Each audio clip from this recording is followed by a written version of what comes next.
അപ്പോഴേ രാവിലെ തന്നെ തറവാട്ടിൽ വന്നിട്ട് അതിൻ്റെ ചുറ്റിനും അങ്ങനെ നടക്കണേണ് കഴിക്കാൻ എന്തെങ്കിലും കിട്ടോ എന്നുള്ളതാണ് ഉദ്ദേശം. അതായത് ചാമ്പയ്ക്കയോ അങ്ങനെ എന്തെങ്കിലുമൊക്കെ, പേരയ്ക്കയോ അങ്ങനെ എന്തെങ്കിലുമൊക്കെ. അപ്പോൾ ചാമ്പക്ക മരം ഉണ്ടായിരുന്നു, അത് വെട്ടിക്കളഞ്ഞെന്ന് അമ്മായി പറയട്ടോ.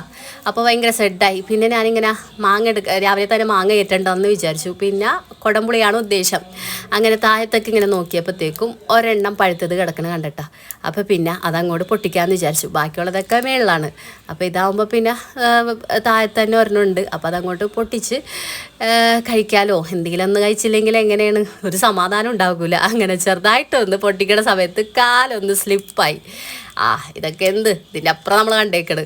ഓക്കെ, അങ്ങനെ കൊണ്ടുവന്നിട്ട് അതങ്ങോട്ട് ഉടച്ചിട്ട് ഇതിൻ്റെ ഉള്ളിലെ സാധനമാണ് നമ്മൾ കഴിക്കാന്ന് വെച്ചിട്ടുണ്ടെങ്കിൽ അങ്ങോട്ട് കടിക്കാനൊന്നും പാടില്ല കേട്ടോ. ചെറുതായിട്ടൊന്ന് ചപ്പിയിട്ട് അങ്ങോട്ട് തുപ്പിക്കളയണം. അങ്ങനെയാണ് കേട്ടോ ഇതിൻ്റെ ഒരു ഇത്.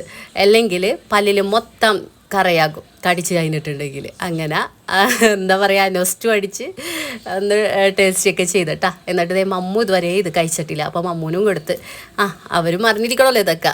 അങ്ങനെ മമ്മൂനും ഇഷ്ടമായി. പിന്നെ എന്താണ്, യാതൊരു വിധ എക്സ്പ്രഷനും ഉണ്ടായിരുന്നില്ല.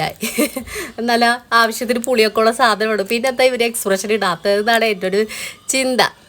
എന്തായാലും വേണ്ടിയില്ല. അങ്ങനെ നമ്മൾ രാവിലെ തന്നെ കുടംപുളീൻ്റെ ഇതൊക്കെ കയറ്റി സംതൃപ്തി അടങ്ങിയപ്പോൾ ഒരു സമാധാനം. ഇനിയിപ്പോൾ കല്യാണത്തിന് പോകാനുള്ള കാര്യങ്ങൾ നോക്കണം. അപ്പം അത്രയേ ഉള്ളൂ.